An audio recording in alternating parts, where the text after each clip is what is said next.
সত্যের প্রতীক 24 চ্যানেলে স্বাগতম। যত বেশি মুন্ড তত বেশি সম্মান। ভারতের কোথায় অবস্থিত এই গ্রাম?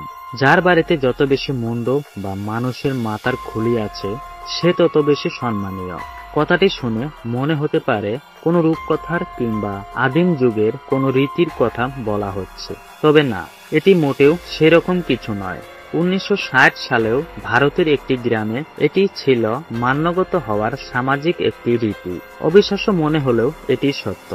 আর সেই গ্রামটি অবস্থিত ভারতের নাগাল্যান্ড দেশের লংওয়া নামের গ্রামটিতেই প্রচলন ছিল এই অদ্ভুত রীতি। এই গ্রামে থাকেন কোরিয়াক উপজাতির মানুষ। প্রাকৃতিক সৌন্দর্যের ভান্ডার, ছোট্ট পাহাড়ি এই গ্রাম সমুদ্র পৃষ্ঠ থেকে 1400 মিটার উঁচুতে অবস্থিত।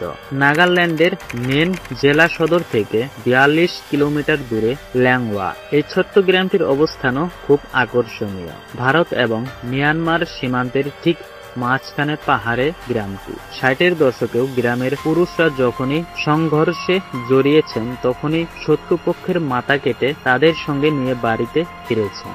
বহুকালের রীতি অনুযায়ী যার সংগ্রহে যত বেশি মানুষের মাথা সে তত সম্মানীয়। কোরিয়াক নারী বা পুরুষরা মুখে ও গায়ে এক ধরনের নকশা করে, মাথায় পরে অদ্ভুত এক ধরনের মটু, পুরো শরীরে থাকে বড় সড়ো অলংকার। সে এমন সাজ যা দেখে ভদ্র মানুষের মনে ভয়ের উদ্বেগ হয়। এমনকি গ্রামের বাড়িগুলোও সাজানো হয়েছে পশুর কাটা মাথা দিয়ে।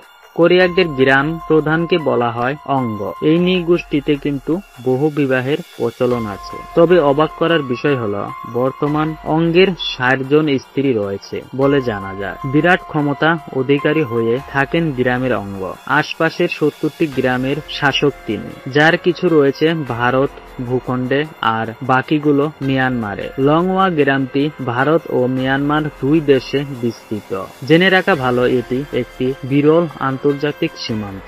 এখানে ভিসা ছাড়াই দুই দেশে যাতায়াত করতে পারে স্থানীয়রা। গ্রাম প্রধানের বাড়িটিও ঠিক সীমান্তের মাঝামাঝি অবস্থিত। এই ছোট্ট গ্রামটির আরো বদনামও রয়েছে। এখানকার মানুষের জীবিকার মূল উৎস হলো গাঁজা, আফিমের চাষ।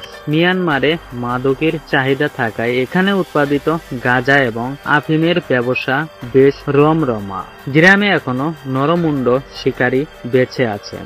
সমালোচকরা বলেন অধিকাংশ কোরিয়াক মাদক পাচারের সঙ্গে যুক্ত। তবেও পর্যটকদের পছন্দের ঠিকানা লংওয়া। কিন্তু কেন?